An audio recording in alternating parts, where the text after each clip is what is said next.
Master, welcome back again to our channel. Panibagong araw, panibagong kabanata na naman ang pagsamasamahin natin ngayong araw na ito.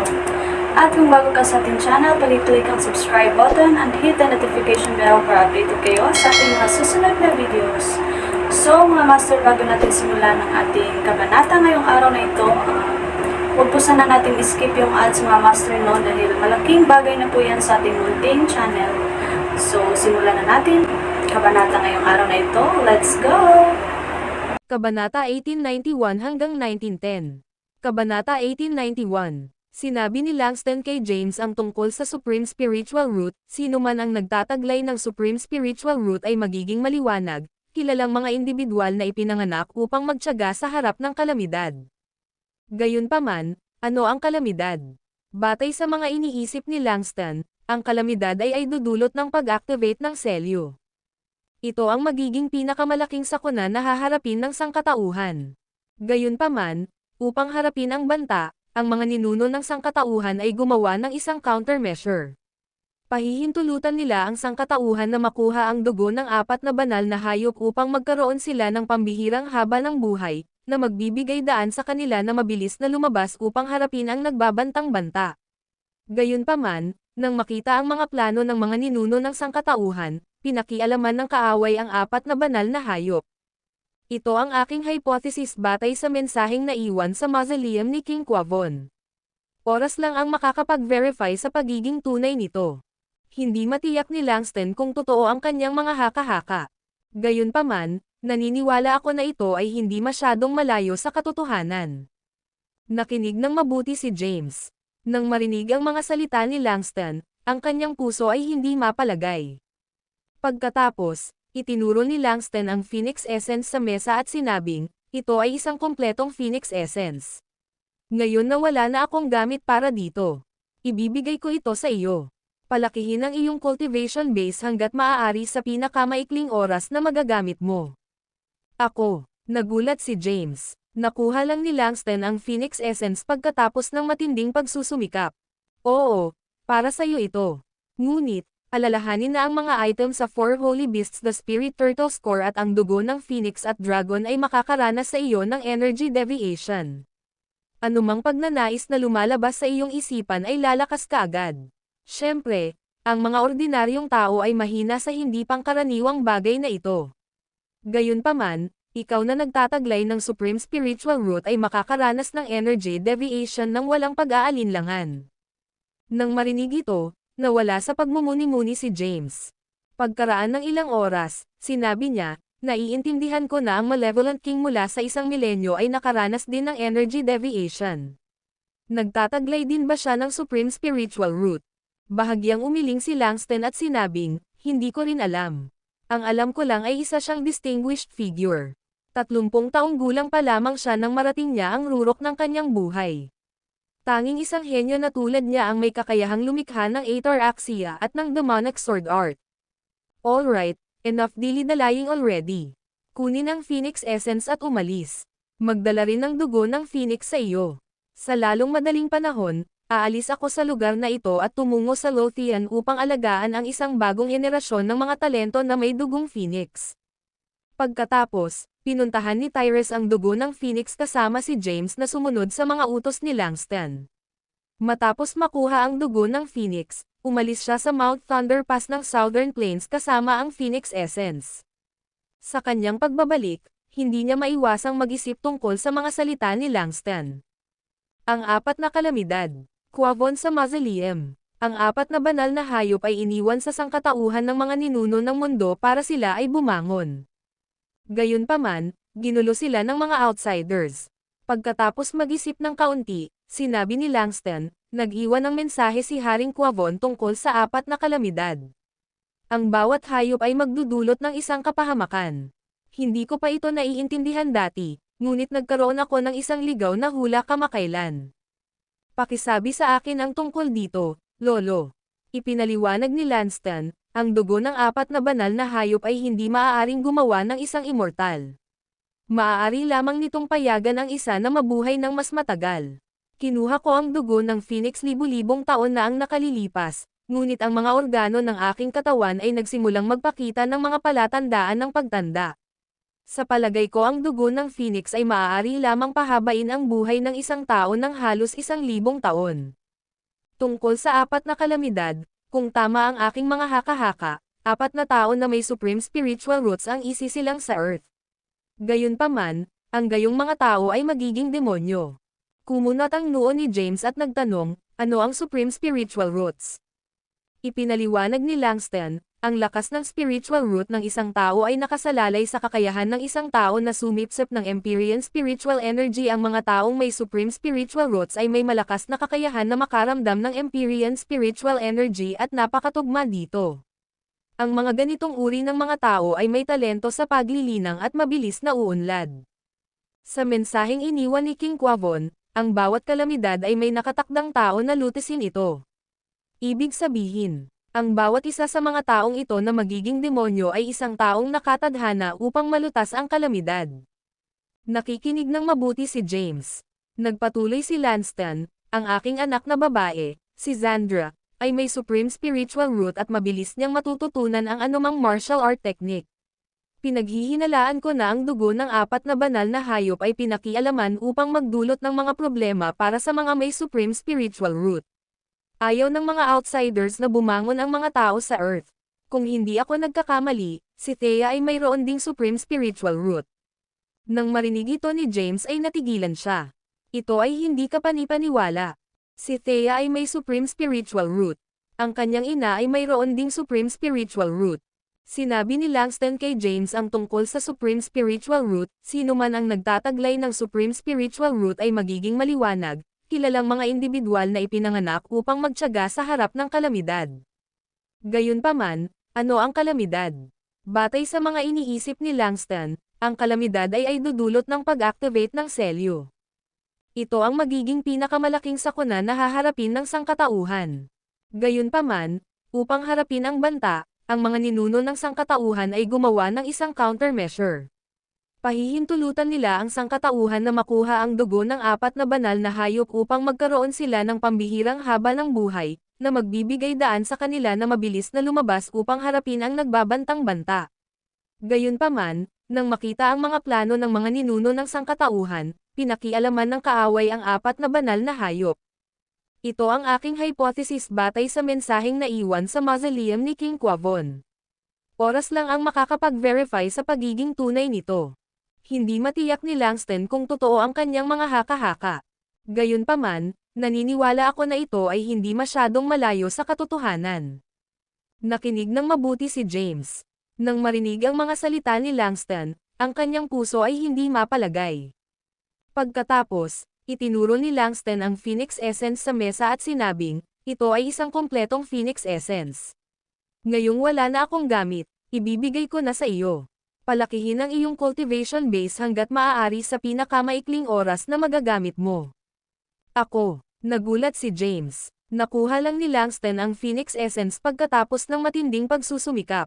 Oo, para sa iyo ito. Ngunit, alalahanin na ang mga item sa 4 Holy Beasts, the Spirit Turtle Score at ang dugo ng Phoenix at Dragon ay makakaranas sa iyo ng energy deviation. Anumang pagnanais na lumalabas sa iyong isipan ay lalakas kaagad. Siyempre, ang mga ordinaryong tao ay mahina sa hindi pangkaraniwang bagay na ito. Gayunpaman, ikaw na nagtataglay ng Supreme Spiritual Root ay makakaranas ng energy deviation ng walang pag-aalinlangan. Nang marinig ito, nawala sa pagmumuni-muni si James. Pagkaraan ng ilang oras, sinabi niya, naiintindihan ko na ang Malevolent King mula sa 1 milenyo ay nakaranas din ng energy deviation. Nagtataglay din ba siya ng Supreme Spiritual Root? Bahagyang umiling si Langston at sinabing, hindi ko rin alam. Ang alam ko lang ay isa siyang distinguished figure. 30 taong gulang pa lamang siya nang marating niya ang rurok ng kanyang buhay. Tanging isang henyo na tulad niya ang may kakayahang lumikha ng Ataraxia at ng demonic sword art. Alright, enough dilly-dallying already. Kunin ang Phoenix Essence at umalis. Magdala rin ng dugo ng Phoenix sa iyo. Sa lalong madaling panahon, aalis ako sa lugar na ito at tumungo sa Lothian upang alagaan ang isang bagong henerasyon ng mga talento na may dugong Phoenix. Pagkatapos, pinuntahan ni Tyrus ang dugo ng Phoenix kasama si James na sumunod sa mga utos ni Langston. Matapos makuha ang dugo ng Phoenix, Umalis siya sa Mount Thunder Pass ng Southern Plains kasama ang Phoenix Essence. Sa kanyang pagbabalik, hindi niya maiwasang mag-isip tungkol sa mga salita ni Langston. Ang apat na kalamidad. Ang tinutukoy ba niya ay ang apat na individual o marahil ang apat na banal na hayop? Nawala sa pagmumuni-muni si James. Kung tama ang haka-haka ni Langston, ang apat na kalamidad ay tumutukoy sa apat na banal na hayop at hindi sa apat na individual. Kung tutuusin, kung ang mga bagay sa apat na banal na hayop ay makapagbibigay sa mga nagtataglay ng kataas-taasang espiritual na ugat na makaranas ng paglihis ng enerhiya, ito ay magiging isang sakuna para sa lahat ng sangkatauhan. Isang mabilis na mag-aaral, maliwanag at katangi-tangi, bulong ni James. Agad na pumasok sa isip ko si Delaney Cabrol. Sa kanyang pag-unawa, si Delaney ay isang napakatalino na bata mula pa noong siya ay bata pa. Matapos makuha ang Dragon Essence at ang dugo ng dragon, nagawa niyang maabot ang rurok ng 9th stair sa loob ng 3 maikling taon. Nagtatag pa siya ng isang hindi magagapi na kasanayan sa martial art ng kanyang sariling geostigma. Agad niyang tinawagan si Delaney. Hindi nagtagal ay nakarating na siya sa kanyang tirahan. Sa nakalipas na ilang araw, inaayos ni Delaney ang Black Dragon Army. James. Pumasok si Delaney, na nakasuot ng uniforme ng militar. Nagpakita siya ng charismatic aura. Eto, maupo ka na. Inayos ni James ang sarili at tinuro ang sofa sa tabi niya. Umupo si Delaney at tumingin kay James, nagtatanong, may problema ba? Delaney, naranasan mo na ba ang Empyrean Spiritual Energy? Karamihan sa mga mambabasa ay nagbabasa na ngayon ng mga nobelang ito. Ang video na ito ay edited by Urban Storytelling. Kabanata 1892. Tanong ni James. Sinabi sa kanya ni Langston na ang mga nagtataglay ng Supreme Spiritual Root ay mas madaling makaramdam ng presensya ng Empyrean Spiritual Energy kaysa sa mga ordinaryong tao. Ha? Hindi ko kaya, sabi ni Delaney. Nagulat siya sa tanong na ito ni James sa kanya. Hindi mo kaya, natigilan si James. Hindi maaaring iyon. Si Delaney ay isang maliwanag at napakatalino na figure na nagtataglay ng napakalaking potensyal sa martial arts. Hindi ba siya nagtataglay ng Supreme Spiritual Root? Naubos mo na ba ang Dragon Essence? Tanong ni James. Napailing si Delaney. Kakaunti lang ang Dragon Essence na available. Walang paraan na mahawakan ko ito. Dugo lang ng dragon ang kinain ko. May naranasan ka bang kakaiba pagkatapos mong kainin ang dugo ng dragon? Nang marinig ito, naging malungkot ang ekspresyon ni Delaney habang tumango siya at sinabing, talaga, meron ako. Minsan, magkakaroon ako ng marahas na ugali. Kung minsan, magkakaroon ako ng mas malakas kaysa sa karaniwan na pagmamayari at pagnanais na makakuha ng kapangyarihan. Pagkasabi niya nun ay napatingin siya kay James. Nang makitang nakatingin si James sa mata niya, dali-dali itong nag-iwas ng tingin at namula. Iyon lang. Natigilan si James. Kahit sino ay magkakaroon ng mga pagnanasang ito sa pagkonsumo ng dugo ng dragon. Bahagyang tumango si Delaney at sinabing, oo. Paano ito? Sumama ka sa akin sa Mount Thunder Pass, at tuturuan kita kung paano madama ang Empyrean Spiritual Energy. Sabi ni James. Naalala niya na naramdaman lang ni Thea ang presensya ng Empyrean Spiritual Enerhiya pagkatapos niyang bigyan siya ng ilang patnubay, batay sa kanyang haka-haka, kahit na ang mga nagtataglay ng Supreme Spiritual Root ay mangangailangan ng ilang pagtuturo at patnubay. Kung walang tamang gabay, hindi nila mararamdaman ang presensya ng Empyrean Spiritual Energy sa kanilang sarili. Oo naman, tumango si Delaney. Pagkatapos, tumungo si James sa Mount Thunder Pass kasama si Delaney. Pinlano niyang pumasok sa isang closed-door meditation doon sa loob ng ilang oras upang makuha ang kapangyarihan ng Phoenix Essence sa pagtatangkang gumawa ng isang pambihirang tagumpay. Sa tuktok ng Mount Thunder Pass, naka-lotus position si James habang si Delaney naman ay nakaupo sa tapat niya. Ang kanyang kulot na itim na buhok ay umaagos sa hangin, at ang kanyang karisma ay nagsilbi lamang upang bigyang diin ang kanyang hindi nagkakamali na kagandahan. Ipinaliwanag ni James ng detalyado kung paano siya nakakuha ng pananaw sa lunar at terra art kay Delaney. Ibinahagi pa niya sa kanya ang paraan ng paghinga na naitala sa loob ng lunar and terra art. Nakinig ng mabuti si Delaney. Hindi niya maiwasang purihin si James, ang galing mo talaga James. Paano mo nagawang magkaroon ng pananaw sa ganoong malalim na paraan ng paglilinang? Ito ay hindi ka panipaniwala. Napangiti ng mapait si James at sinabing, nambobola mo ako. Natutunan ko ang mga bagay na ito mula sa ibang lugar. Oo nga pala, subukan mong gawin ito sa paraang sinabi ko sa iyo. Sige, sabi ni Delaney. Di nagtagal, naramdaman niya ang presensya ng Empyrean spiritual energy at nagsimulang gumamit ng paraan ng paghinga na itinuro ni James para sumipsip ng enerhiya. Samantala, umupo si James sa gilid at pinagmasdan ang Phoenix Essence.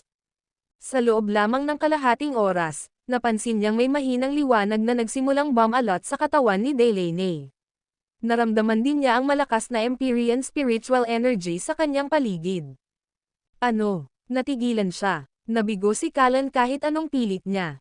Si Delaney, sa kabilang banda, ay nakakuha ng pananaw sa kakanyahan ng lunar at terra arts sa napakaikling panahon. Ngayon, nagsimula na siyang sumipsip ng Empyrean spiritual energy. Siya ay talagang isang henyo.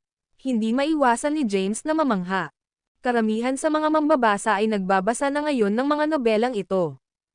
Ang video na ito ay edited by Urban Storytelling.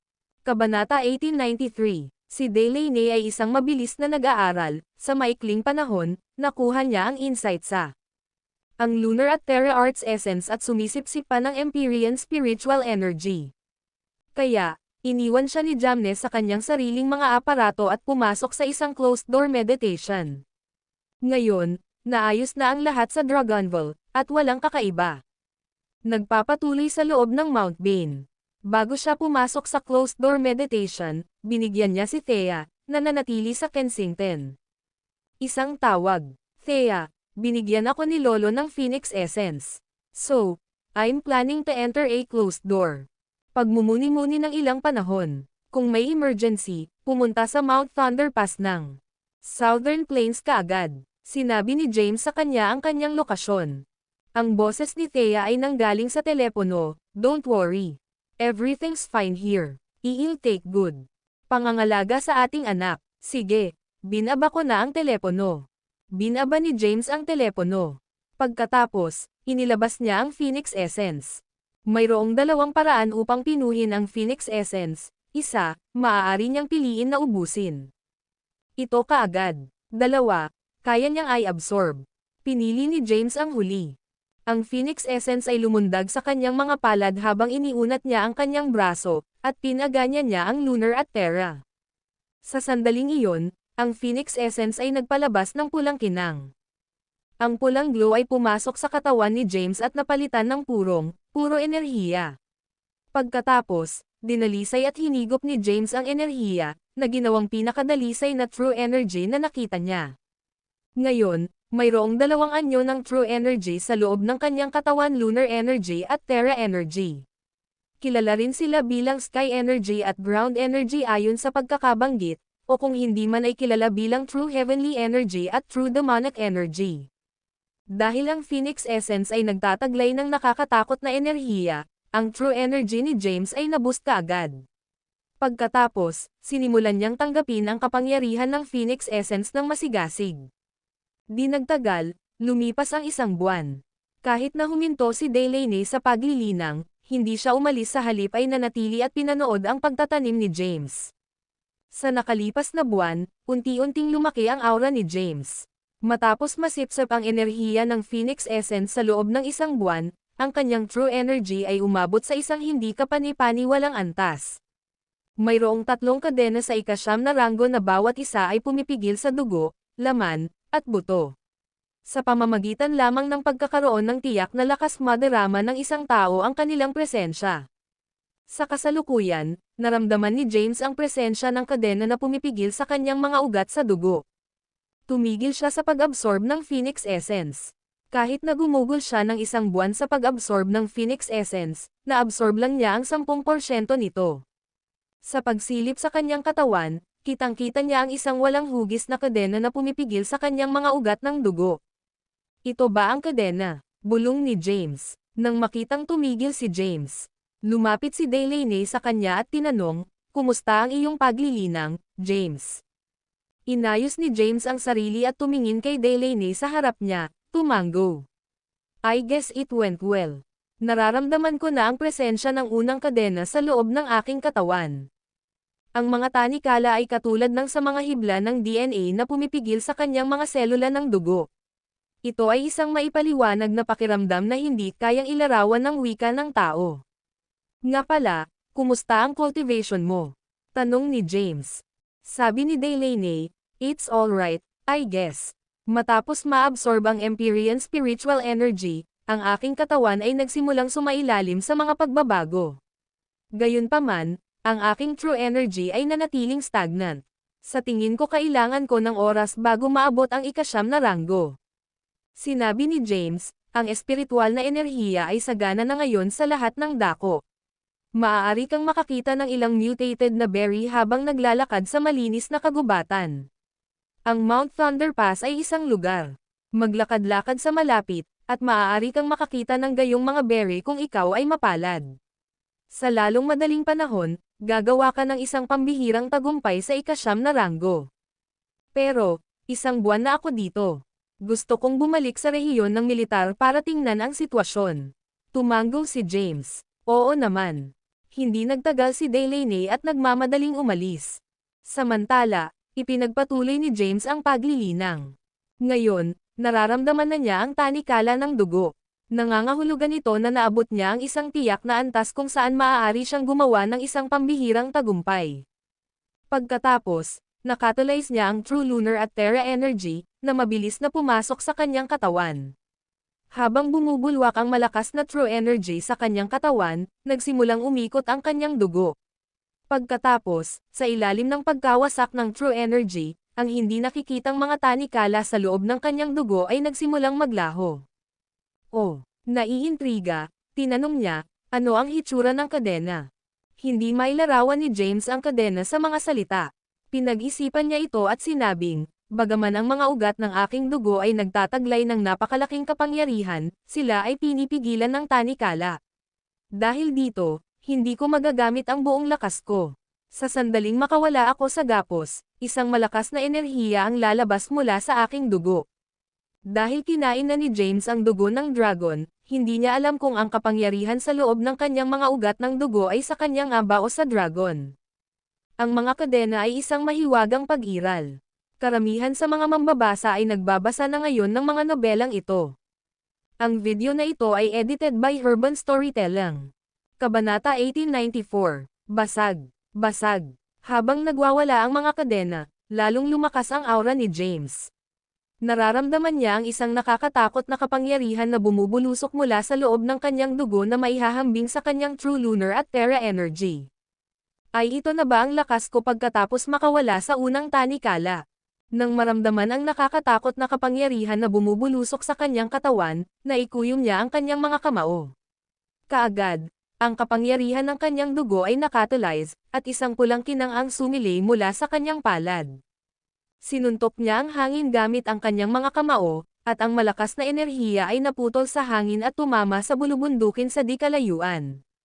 Dumagundong. Ang mga bundok ay gumuho sa kawalan. Anong kapangyarihan? Hindi napigilan ni James na mapasigaw. Ang gayong mapangwasak na kapangyarihan mula lamang sa kapangyarihan ng kanyang dugo lamang. Ano kaya ang mangyayari kung pagsamahin niya ito sa kanyang True Energy? Kung nakuha niya ang ganoong lakas sa pamamagitan lamang ng paglaya mula sa unang kadena, gaano kaya kakilakilabot kung makakawala siya sa pangalawa at pangatlong kadena at tumawid sa supernatural? Huminga siya ng malalim. Nakaupo sa isang lotus na posisyon sa lupa, nagmamadali niyang ginawang katulay si Ataraxia para pakalmayan ang sarili. Pagkatapos, ipinagpatuloy niya ang pagsipsip ng Phoenix Essence. Sa kasalukuyan, naabsorb lang niya ang 10% ng kapangyarihan ng Phoenix Essence. Ang pagsipsip sa kabuuan ng Phoenix Essence ay tiyak na magpapahintulot sa kanya na makawala mula sa iba pang 2 tanikala at kahit na tumawid sa supernatural. Matapos ay activate ang kapangyarihan ng kanyang dugo, ang bilis ng kanyang pagsipsip ay tumaas muli. Sa pagkakataong ito, parehong tumaas ang kanyang True Energy at ang kapangyarihan ng kanyang dugo. Kasabay nito, ang kapangyarihan ng kanyang dugo ay pumuno sa kanyang katawan at nagpalusog sa kanyang mga buto at kalamnan.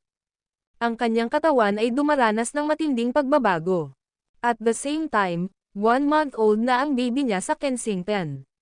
Dahil ang mga Callahan ay isang maimpluwensyang pamilya sa Kensington at maging ang kabuuan ng Sol, kumuha si Thea ng isang maternity nurse para alagaan ang kanyang anak. Noong una, gusto ni Thea na alagaan ang kanyang anak ng mag-isa. Gayunpaman, pagkatapos malaman na Sako na ang naghihintay sa sangkatauhan sa hinaharap, gusto niyang tulungan si James. Sa foyer ng villa ng mga Callahan. Dad, Mom, iiwan ko si Winnie sa pangangalaga mo.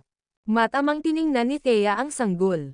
Dahil ayaw niyang bawian ng ina ang kanyang anak, nag-atubili siyang umalis. Gayunpaman, gusto niyang tulungan si James. Hinawakan ni Gladys si Winnie at nakangiting sabi, "Go on, Thea. Leave everything sa amin." Ang video na ito ay edited by Urban Storytelling. Kabanata 1895. Ang Mount Strathmark ay isang kilalang bulubundukin na matatagpuan sa malayo sa North Pole, na ang taluktok ay natatakpan ng nyebe sa buong taon. Sa sandaling ito, isang grupo ng mga lalaki na nakasuot ng itim na damit ay nakaluhod sa lupa na tila naghihintay ng pagdating ng isang taong napakahalaga.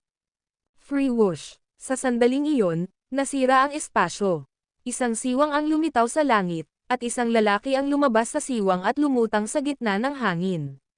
Siya ay isang gwapong lalaki na may suot na puting damit, at ang aura na kanyang ipinalabas ay napakahusay na ang mga bundok na nababalutan ng nyebe ay gumuho sa mga durog na bato. Kasabay nito, ang snow ay natunaw at naging isang cascading waterfall. Pagbati, kabanalan. Sabay-sabay na bati ng mga lalaki. Bumaba ang lalaki mula sa langit at tuloy-tuloy na bumagsak sa lupa. Nakasuot ng composed expression sa kanyang mukha, tumingin siya sa grupo ng mga lalaki at malamig na nagtanong, "Kumusta ang sitwasyon sa Earth?" Kabanal-banalan, nananatiling stable ang sitwasyon sa kasalukuyan. Ang selyo ay nagpapakita ng mga palatandaan ng pagluwag.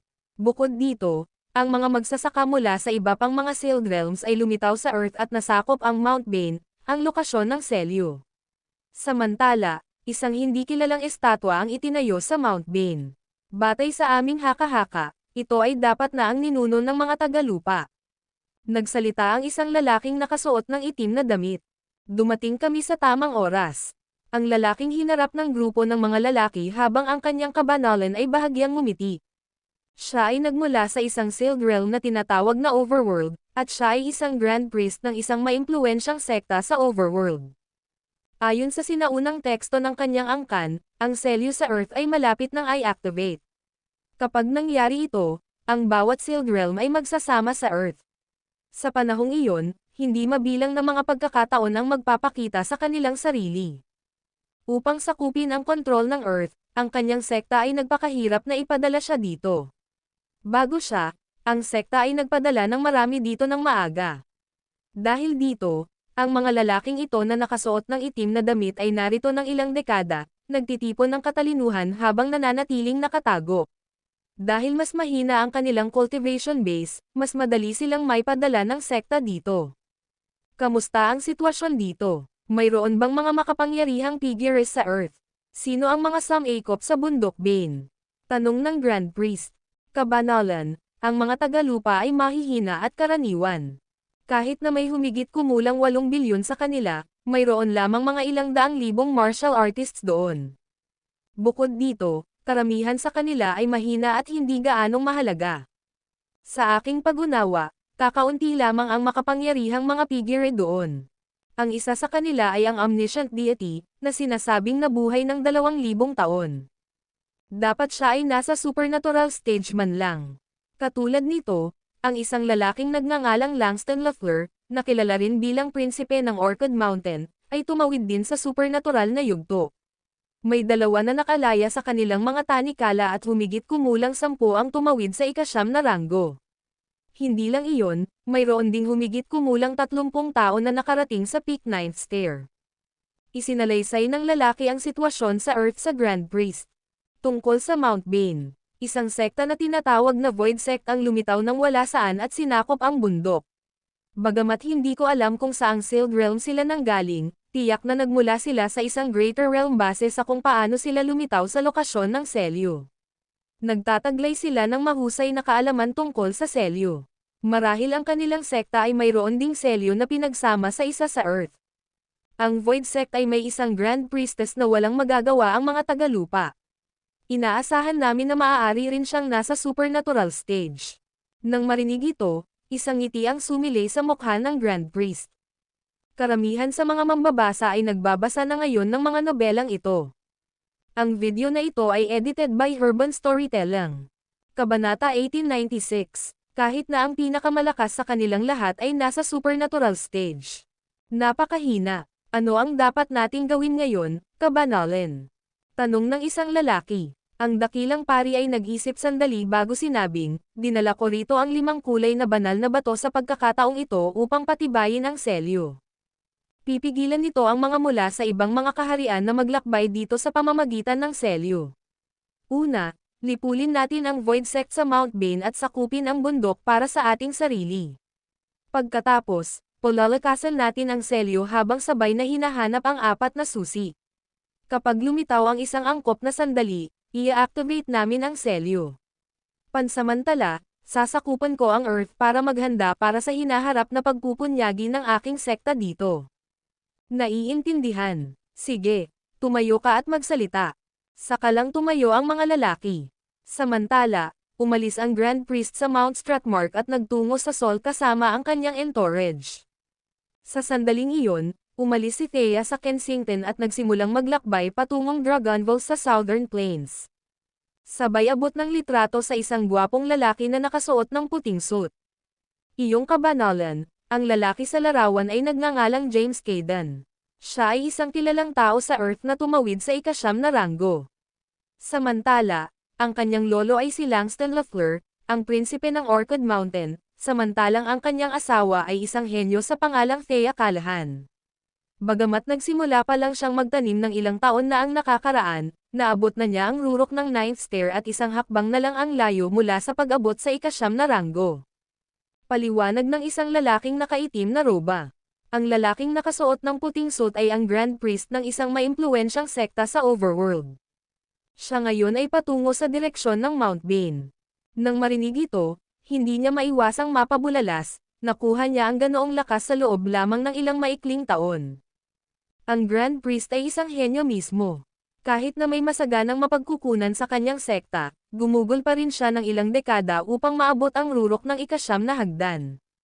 Paanong hindi siya malilito nang marinig na ang isang tao sa Earth, isang lugar na pinagkaita ng espiritual na enerhiya, ay nakarating ng ganito sa loob lamang ng ilang maikling taon. Sa katunayan, ito ay isang himala. Ilang taon lang ang nakalipas, ang mga martial artists sa Earth ay mas mahina at mas hindi gaanong mahalaga kaysa sa kasalukuyan. Wala man lang silang 8th rank martial artist. Gayunpaman, sa pagpatay sa espiritong pagong at dragon, ang kanilang kapangyarihan ay tumaas ng husto. Hahaha, nang marinig ito, tumawa ang Grand Priest. Ang 4 na banal na hayop ay iniwan ng makasalanang ninuno ng mga tagalupa. Bagamat nilayon niyang lumabas sila bilang isang mahusay na puwersa, sa katunayan ito ay isang bitag. Ang mga tagalupa ay hindi nababangon. Sako na lang ang naghihintay sa kanila. Pagkatapos ay isinantabi ng Grand Priest ang mga kaisipang iyon. Ang 4 na banal na hayop ay itinanam ng demonic energy, isang bagay na magdudulot ng malaking sakuna sa sangkatauhan. Nagpatuloy ang dakilang pari sa kanyang paglalakbay patungo sa bundok Bane. Kasabay nito, dumating si Thea sa Mount Thunder Pass sa Southern Plains. Nakasuot ng itim na damit habang hawak ang malevolent sword sa kanyang kamay, nakatingin siya sa bulubundukin sa di kalayuan. Nararamdaman niya ang nakakatakot na enerhiya na nagmumula sa tuktok ng bundok. Nanatili siya sa kinatatayuan niya habang umiihip ang hangin. Pagkatapos niyang ayusin ang sarili, humakbang siya pasulong. Kaagad, lumitaw siya 100 metro ang layo. Ilang hakbang pa lang, narating na niya ang paanan ng bundok. Hindi nagtagal, nakarating siya sa tuktok ng Mount Thunder Pass. Sa sandaling dumating siya, nakita niya si James, na nasa kalagitnaan ng pagpino ng Phoenix Essence habang nakaupo sa isang lotus position sa lupa. Hindi napigilan ang pananabik sa kanya, sinugod niya ito at sumigaw, "Darling."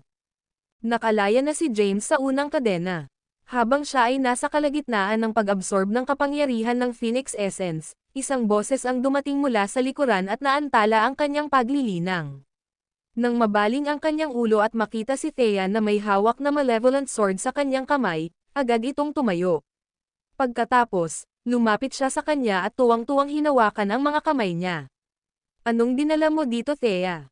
Karamihan sa mga mambabasa ay nagbabasa na ngayon ng mga nobelang ito. Ang video na ito ay edited by Urban Storytelling. Kabanata 1897. Hindi inaasahan ni James na nandito si Thea sa Mount Thunder Pass. Nasaan si Winnie? Sinong nag-aalaga sa kanya ngayon? Paliwanag ni Thea, isang iniwan siya sa pangangalaga ng aking ina. Nag-aalala ako sa iyo at ayokong harapin mo ito ng mag-isa. Pumunta ako dito para tulungan ka. Nang marinig ito, kinailangan ni James na pigilan ang kanyang mga luha. Itinuring niya ang kanyang sarili na pinakamaswerteng lalaki sa mundo na napangasawa ni Thea. Nga pala, paano napunta ang cultivation? Tanong ni Thea. Ito ay naging maayos, sa palagay ko. Bahagyang tumango si James at sinabing, nakawala na ako sa unang kadena at papunta na ako ngayon sa pagsira sa pangalawa. Batay sa aking kasalukuyang bilis, kakailanganin ko ng mga 3 buwan para magawa iyon. Magaling iyan. Sa mga sumunod na araw, nagsimula silang magtanim sa Mount Thunder Pass. Pagkalipas ng 5 araw, dumating si Delaney. Nang makita si Thea, natigilan siya saglit bago lumapit sa kanila, sinabing, James. Thea. Huminto ang dalawa na nasa kalagitnaan ng pagsipsip ng lakas ng Phoenix Essence. Sinulyapan ni Thea ang napakagandang Delaney bago tumingin kay James. Si James naman ay ngumiti lang. Lumapit si Delaney sa kanila at sinabing, James, nakipag-usap na ako sa mga gawain ng rehiyon ng militar. Ma'am, tumango si James. By the way, may malaking nangyari sa labas. Anong nangyari? Tanong ni James. Nitong mga nakaraang araw, naging abala siya sa paglilinang. Tsaka namatay yung phone niya. Kaya naman, wala siyang ideya kung ano ang nangyayari sa labas. Nakasuot ng malungkot na ekspresyon, sinabi ni Delaney, isang matinding labanan ang sumiklab sa Mount Bane ilang araw na ang nakalipas. Anong laban? Napukaw ang pagkamausisa ni James. Ang Void Sect ay ang sumasakop sa Mount Bane, at ang Grand Priestess ng Void Sect ay nasa supernatural stage. Sino ang maglalakas loob na pukawin sila sa ganitong kritikal na sandali? Sabi ni Delaney, hindi ko rin alam. Ang alam ko lang ay isang grupo ng mga tao ang lumitaw sa Mount Bane at nakipaglaban sa Grand Priestess ng Void Sect, na umatras mula sa Mount Bane pagkatapos matalo. Samantala, ang nagpahayag ng kanilang tagumpay ay tinawag ang kanyang sarili na Conrad Titus, ang dakilang pari. Isinalaysay ni Delaney ang mga pangyayaring naganap sa kanila. Nang marinig ito, naging malungkot ang ekspresyon ni James. Alam niya kung gaano kalakas ang Grand Priestess ng Void Sect pagkatapos nitong talunin si Tyrus sa isang galaw. Ngayong natalo na siya, hindi niya maiwasang matigilan. Saan nanggaling itong lalaking tinatawag na Conrad? Umiling si Delaney at sinabing, hindi ko alam.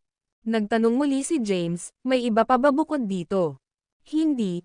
Ang Grand Priestess ng Void Sect ay nawala ng walang bakas pagkatapos niyang umatras mula sa Mount Bane. Ma'am, sabi ni James, ngayong lumitaw ang isa pang makapangyarihang figure, naging malungkot ang sitwasyon. Kinailangan niyang dagdagan ang kanyang cultivation base sa lalong madaling panahon at tumawid sa supernatural stage. Gayunpaman, batay sa kanyang kasalukuyang bilis, mangangailangan siya ng hindi bababa sa 1 taon. Hindi siya makapaghintay ng 1 taon. Maraming maaaring mangyari pansamantala. Kaya, pinili ni James na huwag pansinin ang mga gawain sa labas ng mundo at ipinagpatuloy ang kanyang closed-door meditation sa Mount Thunder Pass. Sa tabi ni Thea, sabay nilang hinigop ang kapangyarihan ng Phoenix Essence. Samantala, pumasok si Delaney sa malinis na kagubatan malapit sa Mount Thunder Pass para maghanap ng berry na naglalaman ng Empyrean spiritual energy. Sa isang kisap mata, 3 buwan ang lumipas. Pagkatapos ng 3 buwang paglilinang, naramdaman na ngayon ni James ang pangalawang kadena sa loob ng kanyang katawan. Karamihan sa mga mambabasa ay nagbabasa na ngayon ng mga nobelang ito. Ang video na ito ay edited by Urban Storytelling. Kabanata 1898, si Thea, sa kabilang banda, ay matagal nang tumawid sa ika-9 na ranggo matapos makuha ang kapangyarihan ng Phoenix Essence. At saka, malapit na niyang maramdaman ang pagkakaroon ng unang kadena sa loob ng kanyang katawan. Nakaupo si James sa isang lotus na posisyon sa tuktok ng Mount Thunder Pass, na nagpapalabas ng isang malakas na aura. Sa sandaling iyon, tumigil siya sa paglilinang. Sumunod naman si Thea at sumulyap kay James, nagtatanong, anong problema? Sinabi ni James, nararamdaman ko ang pangalawang kadena. Congratulations! Tuwang-tuwa si Thea. Napabuntong hininga si James. Ang Phoenix Essence ay napakalakas, kung nilinang ko ang isang hakbang sa isang pagkakataon, hindi ko na mararamdaman ang pangalawang kadena para sa isa pang 10 taon. Pinalakpakan siya ni Thea, kaya mo to. Sa pagkakataong iyon, naglakad si Delaney papunta sa kanila. Kahit na siya ay gumagala sa loob ng mga bundok sa nakalipas na 3 buwan, wala siyang mahanap na berry na puno ng Empyrean spiritual energy. Samantala, gayunpaman, hindi siya nag-aksaya ng oras at walang tigil na nilinang. Bagamat hindi niya na-absorb ang kapangyarihan ng Phoenix Essence, maraming Empyrean spiritual energy sa hangin. After a few months of hard work, tumaas din ang true energy niya.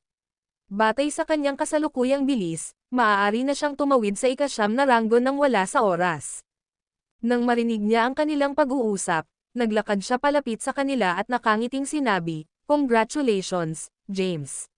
Ngumiti si James at tumingin sa kanya, nagtatanong, "Nakahanap ka ba ng kahit ano?" Umiling siya, "Hindi. Kung ganoon, sabay nating ay absorb ang kapangyarihan ng Phoenix Essence," sabi ni James. Kahit nakalahati na ang laki ng Phoenix Essence, marami pa rin para sa lahat. Talaga, tuwang-tuwa si Delaney. "Ma'am," tumango si James. "Maraming salamat, James," sabi ni Delaney bilang pagpapahalaga. Samantala, nakaupo si James sa isang lotus na posisyon at sinimulang maramdaman ang loob ng kanyang katawan. Pinipigilan ng unang kadena ang mga daluyan ng dugo, samantalang pinipigilan ng pangalawang kadena ang laman. Malinaw niyang naramdaman ang presensya ng hindi mabilang na mga kadena na nagbubuklod sa napakalaking kapangyarihang nakatago sa kanyang laman. Nakatulize niya ang true energy, na pumasok sa kanyang laman. Sa isang iglap, naputol ang mga gapos. Dumagundong. Maririnig ang mga pagsabog mula sa loob ng kanyang katawan, habang walang tigil ang pagkibot ng kanyang mga kalamnan. Sa bawat pagkibot ng kanyang kalamnan, isang kadena ang nawasak. Kasabay nito, ang malakas na enerhiya ay sumabog mula sa loob ng kanyang katawan. Lalong nakakatakot ang aura na pinalabas niya na maging sina Thea at Delaney ay nagmamadaling umatras. Ito ay tumagal ng 1 buong linggo. Makalipas ang 1 linggo, dispersed ni James ang kanyang aura at dahan-daang tumayo. Habang nakakuyom ang kanyang mga kamao, nanggagaling ang nakakatakot na kapangyarihan sa loob ng kanyang laman. Isa itong brute force na nagmula sa kanyang laman at hindi sa kanyang true energy. Sa sandaling iyon, pakiramdam niya ay maaari niyang basagin ang isang bundok at yugyugan ang lupa sa isang suntok. Lumapit sa kanya sina Thea at Delaney na nakatingin sa malayo. Nang maramdaman ang aura na ipinalabas niya, sinabi ni Thea, "Congratulations on breaking the second shackle, darling." Bahagyang umiling si James at sinabing, "Bagaman nabali ko na ang pangalawang kadena, napakahina pa rin ako sa ngayon. Malayo pa ako sa pagtawid sa supernatural stage. Walang paraan na magkakaroon ako ng pagkakataon laban sa mga tulad ng Grand Priestess ng Void Sect at Conrad Titus, ang Grand Priest. Marami pa akong gagawin." Inabot sa kanya ni Thea ang Phoenix Essence at sinabing, "Nararamdaman ko na ngayon ang presensya ng unang kadena. Ito ay higit pa sa sapat para sa akin. Sa pamamagitan ng pagpino sa natitirang bahagi ng Phoenix Essence, dapat mong masira ang ikatlong kadena at tumawid sa supernatural stage." Ang video na ito ay edited by Urban Storytelling. Kabanata 1899. Walang plano si Thea na ay absorb ang natitirang Phoenix Essence. Iyon ay dahil gusto niyang maabot ni James ang mas mataas na taas. Si Delaney, na naka-absorb ng ilan sa Phoenix Essence, ay pinalakas din ang kanyang true energy. Ngayon, naniniwala siyang nakakuha siya ng sapat na kapangyarihan para tumawid sa ika-9 na ranggo. "Ganon din sa akin, James." "Ma'am," tumango si James. "Mas malaking enerhiya ang kakailanganin sa mga susunod na yugto ng paglilinang. Kaya, Ang natitirang Phoenix Essence ay dapat na sapat lamang para kay James na mag-isa upang masira ang ikatlong kadena. Nagpatuloy si James sa paglilinang. Samantala, dahil walang ibang magawa ang mga babae, pinili nilang umalis at tumungo sa Dragonval. Di nagtagal, lumipas ang 2 buwan. Halos 6 na buwan nang nasa closed-door meditation si James sa Mount Thunder Pass. Ang kanyang lakas ay tumaas ng husto. Isang gabi sa Mount Bane. Boom! Tinamaan ni Thunder ang isang matandang puno at naputol ito. Gayunpaman, sa sandaling iyon, isang buto ang nagsimulang tumubo at yumabong sa mga ugat ng puno. Halos kaagad, lumitaw ang isang usbong na nagtataglay ng puro Empyrean spiritual energy. Nang maramdaman ang presensya ng napakagandang Empyrean spiritual energy, si Conrad ay nagmamadaling pumunta sa puno at nanood mula sa malayo. Sa kanyang titig, ang usbong ay lumaki at naging isang dambuhalang puno na may taas na 10 metro. Ang bilis ay hindi kapani-paniwala. Wala pang 10 minuto bago tumubo ang binhi at naging puno. Si Conrad ay lubos na natulala. Tulad ng naisip ko, maraming mga pagkakataon ang nagpapakita sa kanilang sarili sa Earth. Ang ganitong mahiwagang kababalaghan bago pa man ma-activate ang seal. At ang punong ito, ang puro at kahangahangang Empyrean spiritual energy. Hindi pa ako nakakita ng ganito kahit sa Otherworld. Ang berry na dala ng punong ito ay hindi kapani-paniwala. Anabangan ni Conrad ang araw na iyon. Sa ilalim ng kanyang mga tingin, isang berry na may mga purple petals ang namumulaklak. Pagkatapos, isang lilang liwanag na sumikat sa kalangitan at nagpapaliwanag sa madilim na kalangitan. Sumunod, isang nakakaakit na halimuyak na naglalaman ng marilag na Empyrean spiritual energy ang tumagos sa hangin. Hahaha, nang makita ito, humagalpak ng tawa si Conrad. Kahit na ang mga tao ay nanatili sa malayo mula sa Mount Bane pagkatapos na makipagkasundo sa Void Sect, marami pa ring martial artist ang nakatago sa paligid. Kaya, ang nakakaintriga na kababalaghan ay agad na nakakuha ng kanilang pansin. Sa Mount Thunder Pass, nagmamadaling lumapit si Thea kay James. May nangyari, darling. Nang marinig ito, tumigil si James sa kanyang paglilinang at tumingin sa kanya, nagtatanong, ano ang mali? Anong nangyari? Sabi ni Thea, isang kakaibang phenomenon ang naganap sa Mount Bane kagabi. Isang lilang liwanag ang nagpapaliwanag sa kalangitan sa gabi, at may nakakaakit na halimuyak sa hangin malapit sa bundok. Lumikha ito ng isang malaking sensasyon. Maraming martial artist mula sa buong mundo ang papunta doon habang nagsasalita kami. Nang marinig ito ni James ay nagsalubong ang mga kilay. Nagpatuloy si Thea, may mga alingaw-ngaw na lumitaw ang isang misteryosong berry sa Mount Bane. Hindi man lang nagulat si James. Pagkatapos ng lahat, ang Mount Bane ay ang lokasyon ng selyo. Ang Empyrean spiritual energy sa paligid nito ay maraming beses na mas malaki kaysa sa labas ng mundo. Darling, hindi ka ba titingin? Tanong ni Thea. Talagang ayaw ni James na pumunta. Iyon ay dahil hindi pa niya naramdaman ang presensya ng ikatlong kadena. Kahit na pumunta siya, hindi siya magkakaroon ng pagkakataon laban sa Grand Priestess ng Void Sect at Conrad Titus, ang Grand Priest. Gayunpaman, hindi niya maaaring payagan ang kanyang mga kalaban na makuha ang berry. Wala siyang ibang pagpipilian kundi ang pumunta. Karamihan sa mga mambabasa ay nagbabasa na ngayon ng mga nobelang ito. Ang video na ito ay edited by Urban Storytelling. Kabanata 1900. Kahit na wala siyang pagkakataon laban sa kanila, kailangan niyang pumunta kahit na ano. Baka may makuha siya dito.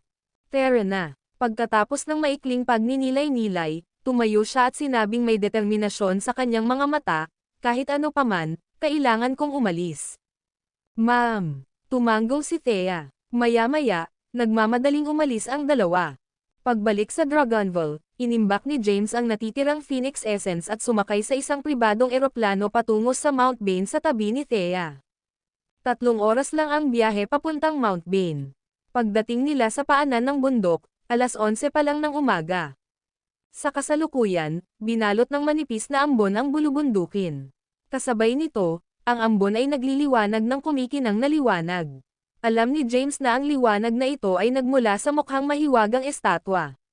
Samantala, isang lilang liwanag ang makikita sa isang lugar na hindi masyadong kalayuan. Bagamat malayo sila sa Mount Bane, naramdaman pa rin ni James ang nakakaakit na halimuyak at ang malakas na enerhiyang namumuo rito. Ang isang singhot ay sapat na para mawala ang konsentrasyon. Gaanong kagilahil alas, bulong ni James. Pagdating niya, marami ng martial artist ang nagtipon sa paanan ng Mount Bane. Gayunpaman, wala sa kanila ang nang-ahas na gumawa ng isang hakbang pasulong. Iyon ay dahil ang Grand Priestess ng Void Sect ay nagbabala na ang mga trespasser ay papatayin kaagad. Bagamat siya ay itinaboy palayo sa Mount Bane, walang sinumang nang-ahas na lumabag nang harapin si Conrad Titus. Sa sandaling iyon, isang grupo ng mga tao ang dumating. Nangunguna ang isang babaeng mukhang kaakit-akit na nakasuot ng berdeng damit. Hawak ang isang espada sa kanyang kamay, naglabas siya ng isang charismatic aura. Nasa likuran niya ang ilang mga disipulo ng Void Sect. Siya si Juniper Wasim, ang Grand Priestess ng Void Sect. Napansin man niya sa gilid ng mata niya sina James at Thea, hindi niya ito pinansin. Para sa kanya, bukod kay Langston Lafleur at sa Omniscient Deity, walang sino man ang nararapat sa kanyang atensyon. Holiness, naaamoy mo ba ang bango? Napakalakas ng Empyrean spiritual energy. This is a great treasure, tuwang-tuwang sabi ni Kay habang nakatingin sa lilang liwanag sa di kalayuan. Samantala, si Juniper ay may suot na mataimtim na ekspresyon. Kahit na may lumitaw na kayamanan sa Mount Bane, wala siyang pagkakataon laban kay Conrad. Paano niya aagawin ang kayamanan para sa kanyang sarili? Huminga siya ng malalim at sinabing, tingnan natin. Pagkatapos, tumungo siya sa direksyon ng Mount Bane kasama ang kanyang entourage.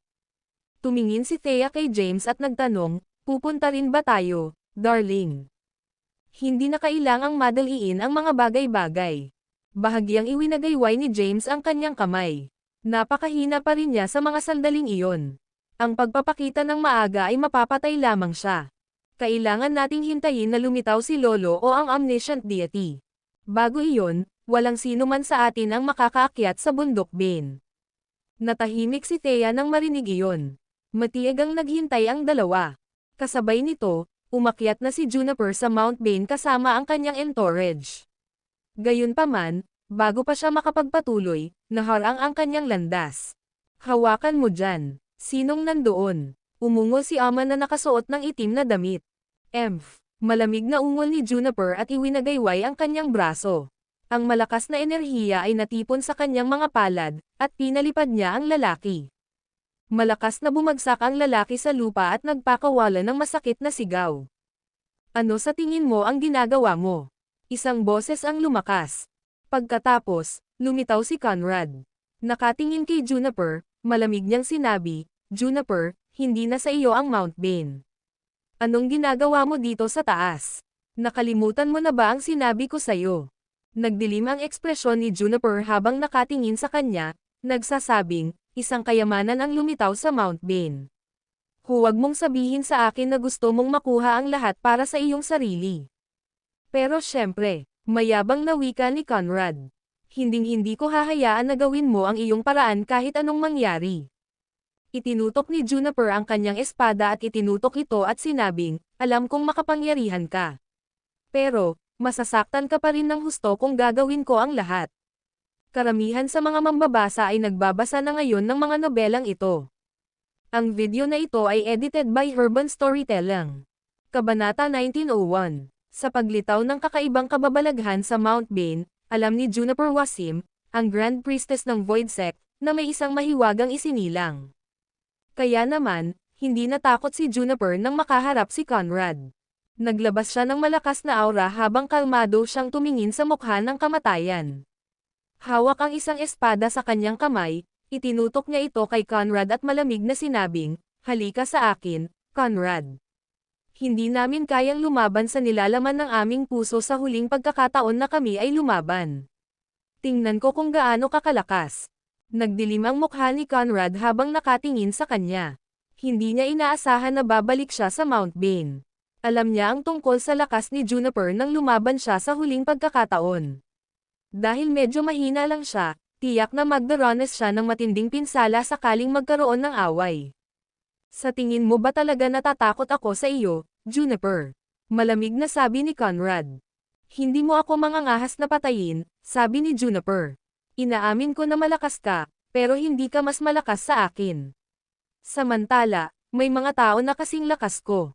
Kung lalabas ako, hindi ka magkakaroon ng pagkakataon laban sa mga Tagalupa pagkatapos magdusa ng matinding pinsala. Kaya, iminumungkahi ko na ibahagi natin ang item sa ating sarili.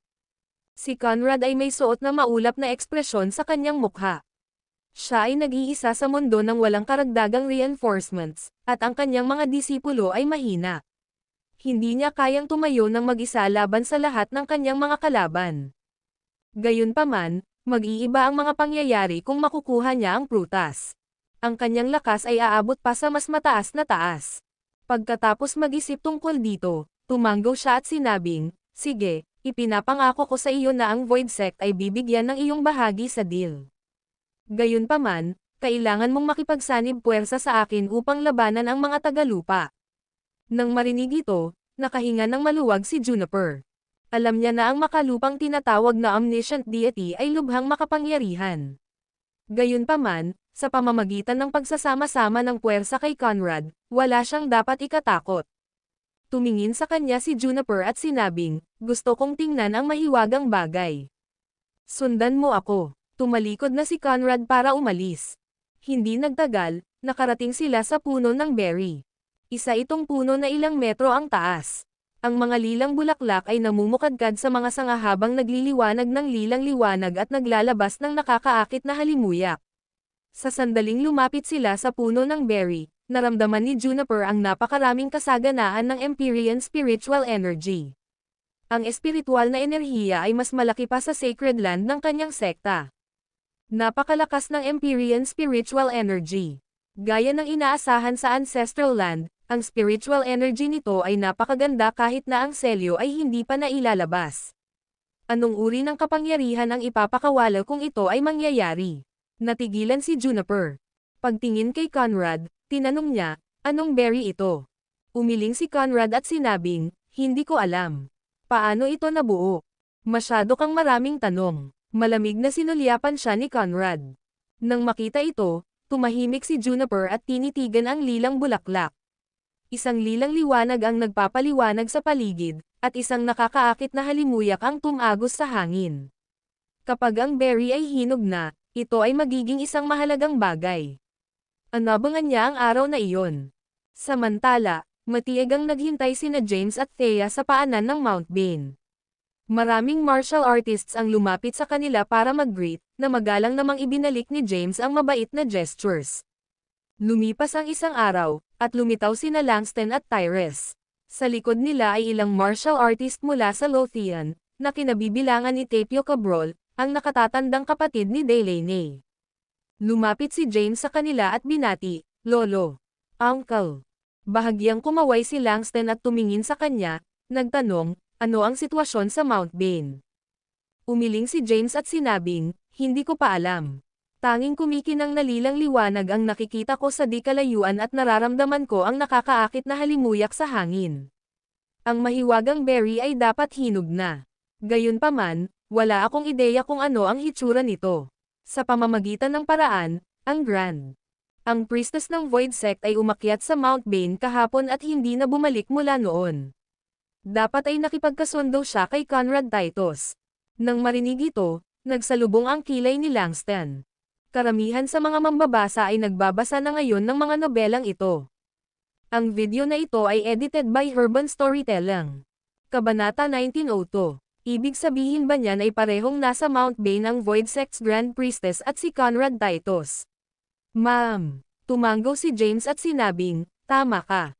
Nawala sa pag-iisip si Langston.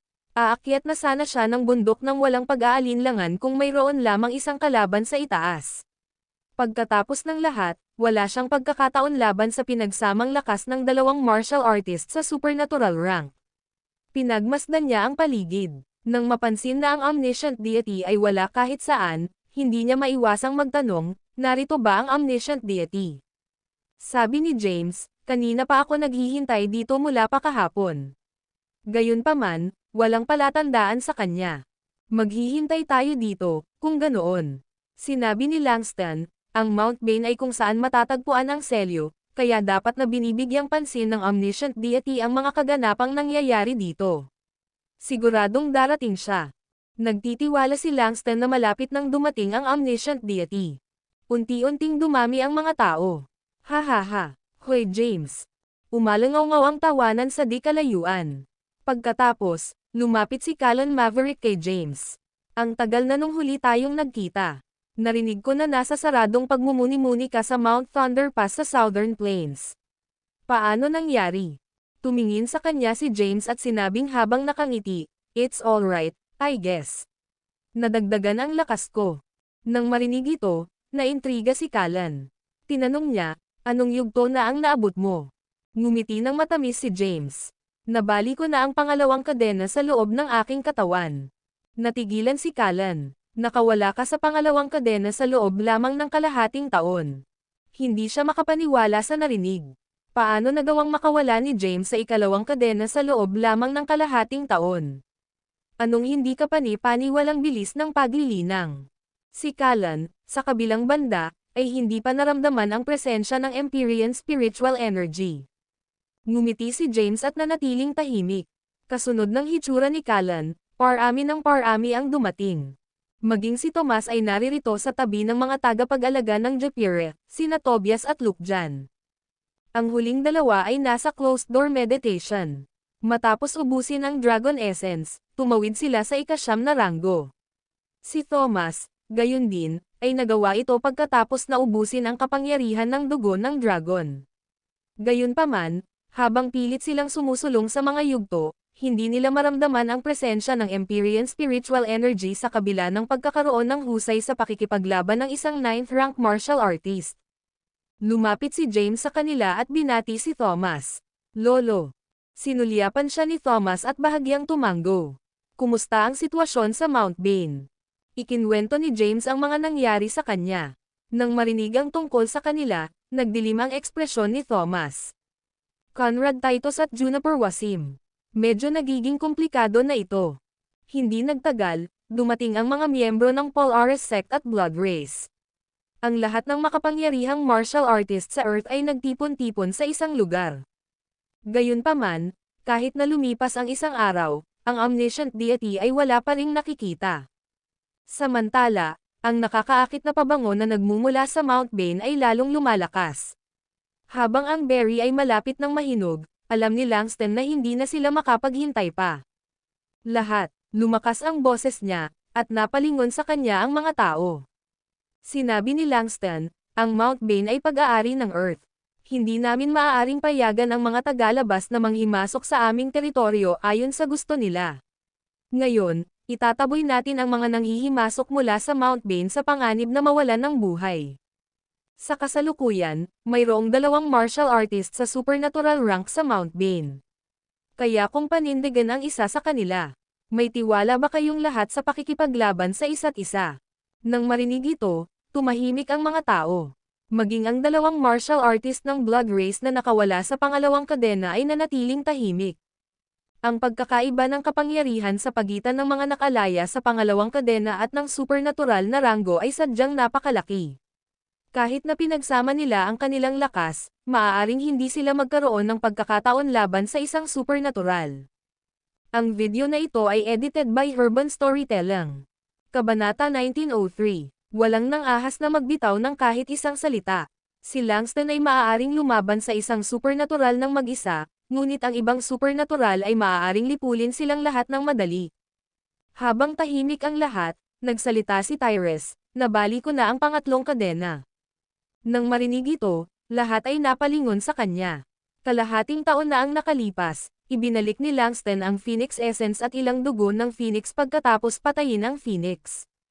Bagamat binigyan si James ng Phoenix Essence, si Tyrese ay nasa closed-door meditation sa nakalipas na 6 na buwan na sumisipsip ng napakalaking kapangyarihan na nakatago sa loob ng dugo ng Phoenix.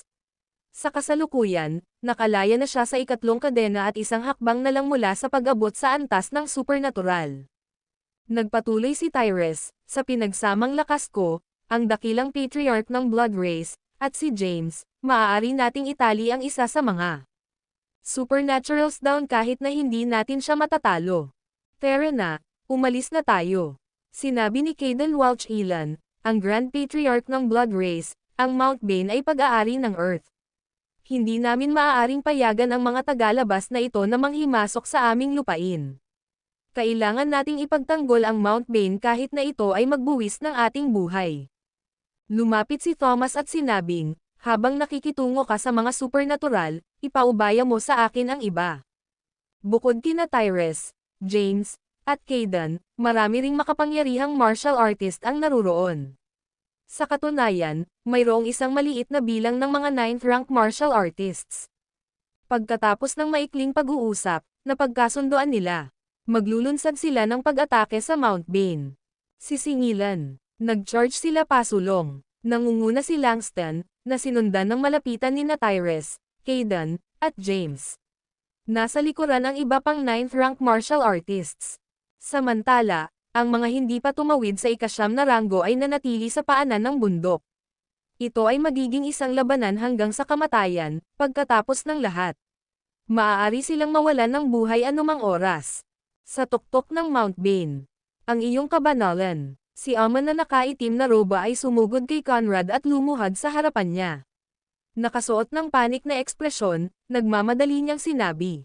May nangyaring kakilakilabot. Si Conrad ay nasa kalagitnaan ng pagtalakay sa mga gawain ng Sealed Realm kasama si Juniper nang pumasok ang kanyang nasasakupan. Nakakunot ang kanyang mga kilay, tinanong niya, ano ang problema? Naglunsad ng pag-atake ang mga tagalupa, sabi ng lalaki. Damn it! Agad na tumayo si Conrad. Pagkatapos, naglabas ng nakakatakot na aura, mabilis siyang sumugod sa pinangyarihan habang nakasunod si Juniper malapit sa likuran. Sa kalagitnaan ng Mount Bane, si Langston at ang iba pang martial artist ay umaakyat sa bundok nang may bumagsak na figure mula sa langit. Free whoosh! Ang figure ay nagningning ng isang nakabubulag na gintong liwanag. Tulad ng isang celestial na nilalang na bumaba mula sa langit, tumayo siya ng 30 metro sa gitna ng hangin at tumingin pababa sa mga makalupang naninirahan. Nagdilim ang kanyang mukha, at malamig na sinabi niya, may death wish ka ba? Pagkatapos, dumating si Juniper. Ano sa tingin mo ang ginagawa mo? Akala ko may kasunduan tayo 6 months ago. Ipinagbabawal kang pumasok sa Mount Bane. Kung hindi, mapapatay ka sa paningin. Nagpapalabas din siya ng malakas na aura. Huminto ang grupo. Tumingin si Langston sa dalawa at sinabing, pag-aari ng Earth ang Mount Bane. How dare you outsiders okupahin ang aming lupain? Umalis ka sa aming paningin sa sandaling ito. Kung hindi, ito ang iyong huling pahingahan. Nahaharap sa dalawang supernatural, hindi natakot si Langston. Hahaha, tumawa si Conrad. Anong biro? Ginagawa ng malalakas ang kanilang makakaya habang ang mahihina ay nagdurusa sa dapat nilang gawin. Ito ay isang hindi nababagong batas ng sansinukob. Gusto mo bang kunin muli ang Mount Bane? Sa ibabaw ng bangkay ko. Pagkatapos, itinaas niya ang kanyang espada. Swish! Naputol ang invisible sword light sa hangin. Napakalaki ng kanyang aura na maging ang kalawakan ay nasira.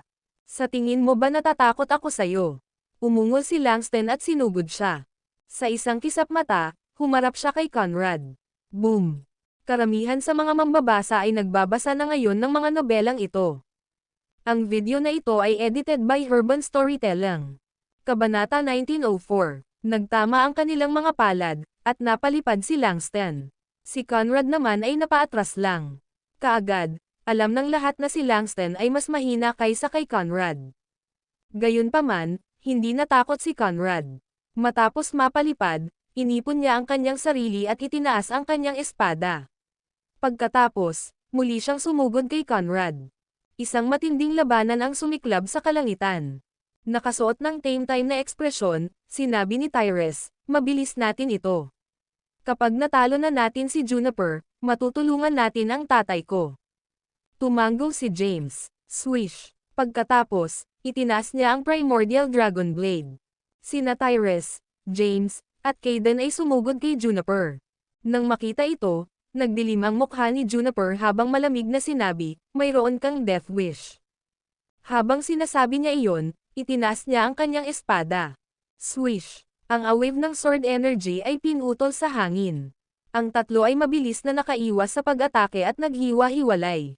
Hawak ang Primordial Dragon Blade sa kanyang kamay, nagsagawa si James ng nakakatakot na sword technique. Mula nang makawala siya sa pangalawang kadena, lumakas ang kanyang lakas. Wala nang epekto sa kanya ang aura ni Juniper. Ang kanyang mabilis at maliksi ang mga galaw. Sa isang kisap mata, lumitaw siya sa likod ni Juniper. Gayunpaman, ang bilis ni Juniper ay hindi pangkaraniwan. Paimpol siyang tumalikod at naglaslas gamit ang kanyang espada. Clank! Nagsagupaan ang mga espada. Naramdaman ni James ang isang nakakatakot na kapangyarihan na kumakalat mula sa Primordial Dragon Blade sa kanyang buong katawan. Kaagad, ang dugo. Umikot ang enerhiya sa loob ng kanyang katawan, at samuka siya ng isang subo ng dugo. Samantala, pakiramdam niya ay dinudurog ng bundok ang kanyang katawan. Hindi makayanan ang napakabigat na bigat, bumagsak siya mula sa langit at bumagsak ng husto sa tumpok ng mga durog na bato. Kasabay nito, sinimulan ni Tyrese ang kanyang pag-atake, at gayon din si Kaidan. Gayunpaman, makapangyarihan si Juniper.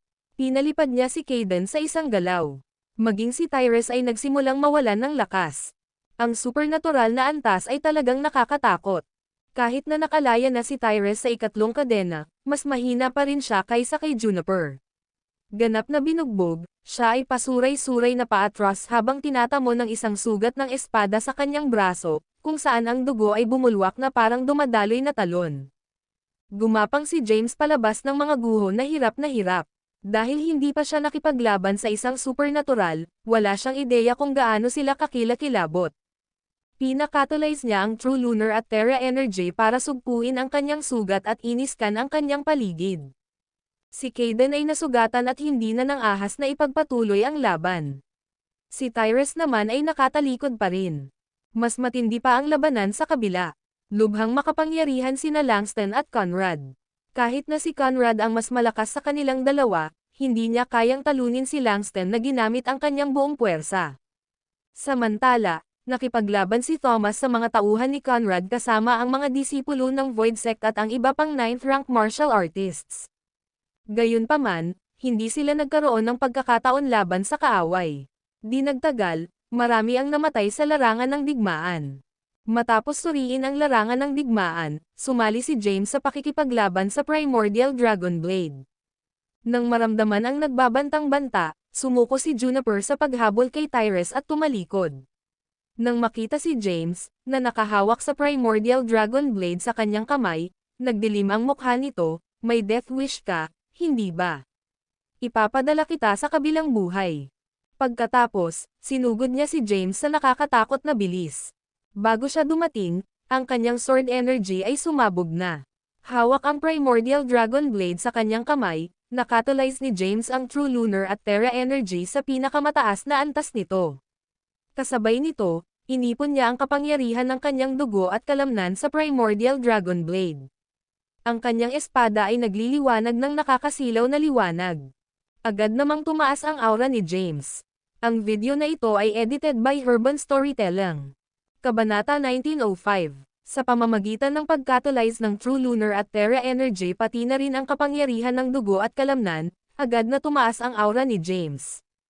Hawak ang espada sa kanyang kamay, sinugod siya ni Juniper. Klang! Nagsagupaan ang mga espada. Nagpalit ng taktika si James at diretsyong itinoon ang vital point ni Juniper. Isang lamig ang damaloy sa kanyang gulugod. Hindi niya inasahan na magiging ganito kakakaiba ang sword technique ni James, kaya nagmadali siyang lumipat ng taktika para iwasan ang pag-atake nito. Matapos gamitin ang lahat ng kanyang lakas, hindi lamang napigilan ni James ang pag-atake ni Juniper, ngunit nagawa pa niya ang unang sword art at ang first lunar at terra sword art laban sa kanya. Si Tyrese naman ay nakakuha ng panandaliang pahinga. Nagmamadali siyang umatras sa malayo at uminom ng isang bote ng elixir. Sa panunood ng labanan ni James at Juniper, hindi niya maiwasang mapabuntong hininga, gaano kalakas. Ang kanyang tunay na enerhiya ay halos katumbas ng lakas ko sa kabila ng pagkabali lamang ng 2 tanikala. Kung makakawala siya sa pangatlong kadena, madali niyang makakalaban ang isang supernatural. Bagamat nagawa ni James na manindigan laban kay Juniper, ito ay pansamantala lamang. Napakalakas ng Juniper. Sa bawat oras na magsasalpukan ang kanilang mga espada, Nararamdaman niya ang kanyang blood energy na kumikislap sa loob ng kanyang katawan. Nagawa lang niyang sugpuin ang blood energy sa pamamagitan ng napakalaking true lunar at terra energy.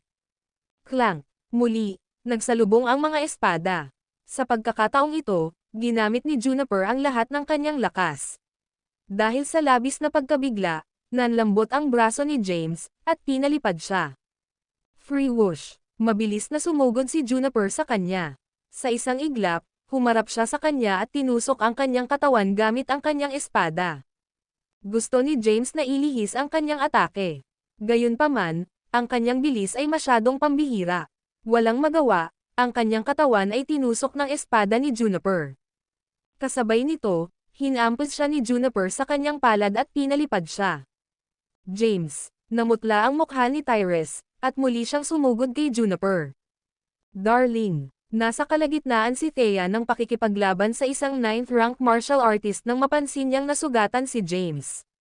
Nagmamadali niyang tinalikuran ang kalaban at sumugod kay James. Bago pa bumagsak si James sa lupa, nahawakan niya ito sa oras. Pagkatapos, hawak ang sugatang si James sa kanyang mga bisig, umatras siya sa malayo. Sa isang malaking bato sa di kalayuan. May pag-aalalang ekspresyon sa mukha, tinanong ni Thea, "Are you okay, darling?" Hindi lang nabutas ang katawan, nataman pa siya ng suntok sa dibdib. Sa paglabas ni Juniper, dumanas siya ng matinding pinsala sa loob. "Hindi pa ako mamamatay." Pinunasan ni James ang dugo sa labi niya. "Damn it." Galit na galit si Thea. Nang lumingon siya at makita ang matinding labanan sa di kalayuan, itinaboy niya ang malevolent espada at tumungo sa larangan ng digmaan. Sinubukan siyang pigilan ni James, ngunit wala itong silbi. Nababalot ng galit si Thea. Ang dugo sa loob ng kanyang katawan ay kumulo, at ang kanyang mga pupil ay naging dugo pula. Ang malakas na enerhiya ay lumabas mula sa loob ng kanyang katawan, at naglabas siya ng nakakatakot na aura na higit pa kay Tyrese. Sa isang kisap mata, lumitaw siya sa larangan ng digmaan at naglaslas gamit ang malevolent sword. Isang sword light na 100 metro ang haba ang naputol sa hangin. Si Juniper, na nasa gitna ng matinding labanan laban kay Tyrese, ay nakaramdam ng lamig sa kanyang gulugad nang maramdaman niya ang isang malakas na aura na papalapit mula sa likuran. Habang lumingon siya, halos nasa kanya na si sword light. Nang makita ito, dali-dali siyang naglaslas gamit ang kanyang espada, at ang nakakatakot na sword energy ay sumambulat at napigilan ang pag-atake ni Thea. Nagdemonyo si Thea. Bagamat ang kanyang lakas ay labis na napalakas, siya ay bahagyang mas mahina kaysa kay Juniper. Nang makita ang namumula na mga mata ni Thea, natigilan si Juniper. Siya ba ay nagtataglay ng Supreme Spiritual Root? Hindi kaya na demonyo siya pagkatapos kumain ng dugo ng banal na hayop. Dahil nagmula si Juniper sa isang sealed realm, alam niya ang tungkol sa mga pangyayari sa Earth. Sa sandaling iyon, sa halip ay natatakot siya hindi kay Thea, kundi sa kanyang demonyong bersyon. Ang video na ito ay edited by Urban Storytelling. Kabanata 1906. Nang siya ay nalilito, si Thea ay sumugod sa kanya. Inipon niya ang kanyang sarili at sinalubong ang kanyang pag-atake. Boom! Nag-away ang dalawa. Ang makapangyarihang true energies ay bumangga at nasira ang espasyo. Agad na pinalipad si Thea. Maging si Juniper ay napaatras, tahimik na bumubulong sa ilalim ng kanyang hininga, nakakatakot na kapangyarihan. Pagkatapos, ang dugo ni Thea ay kumulo, at ang malakas na enerhiya ay lumabas mula sa loob ng kanyang dugo. Kahit na nakatawid lang siya sa ika-9 na ranggo kamakailan, nagawa niyang paatras si Juniper sa pamamagitan ng brute force na mag-isa. Mamatay. Pinandilatan ni Thea si Juniper na may dugong mga mata. Ipinatawag niya ang true demonic energy, nilagyan ito ng malevolent sword, at gumanap ng demonic sword art. Ang lakas ng demonic sword art ay lubos na nadagdagan ng kanyang true demonic energy. Masyadong malakas ang nademonyong si Thea. Maging si Juniper, na isang supernatural, ay nawalan ng katinuan. Sa di kalayuan, si James ay nakaupo sa isang lotus na posisyon sa lupa at pinagaling ang kanyang mga sugat habang nanonood ng labanan. Labis siyang natigilan nang makita ang lakas ni Thea. Ang kapangyarihan ni Thea ay hindi kapanipaniwala. Dahil hindi siya nagdemonyo sa nakalipas na ilang taon, naisip ko na ang mga problema sa loob ng kanyang katawan ay nalutas na. Hindi ko akalain na mademonyo siya pagkatapos makaranas ng pagkabigla. Ang lakas ni Thea na ikinagulat ni James. Kasabay nito, nag-aalala siya sa kaligtasan nito dahil ayaw niyang manatili siya sa ganitong estado. Ngayong sumama na si Thea sa labanan, nakahinga ng maluwag si Tyrese. Mabilis siyang umatras sa malayo, uminom ng elixir, at sinimulang pagalingin ang kanyang mga sugat. Nagpatuloy ang labanan sa langit. Nagsalubong ang mga espada, at nagsalpukan ang mga kamao. Habang ang nakakatakot na true energy ay naputol sa hangin, ang mga nakapaligid na bundok sa paligid ng Mount Bane ay dahan-daang nawasak. Gayunpaman, dahil ang Mount Bane ay kung saan matatagpuan ang selyo, nagtataglay ito ng ilang mahiwagang katangian. Kahit na gumuho ang mga bundok sa isang tambak ng mga durog na bato, automatiko silang babalik sa kanilang orihinal na anyo. Lumilitaw na mayroong isang uri ng malakas na puwersa na nagbabantay sa rehiyon. Habang ginagamot ni James ang kanyang mga sugat, patuloy niyang pinagmamasdan si Thea. Sobra ang demonic sword art ni Thea. Kapag pinagsama sa kanyang murderous energy, kahit si Juniper na nasa supernatural level ay nagsimulang mawalan ng saligan. Damn you! Nagmura siya. Swoosh! Nang mga sandaling iyon, 81 itim na karayom ang biglang lumitaw sa paligid ni Thea.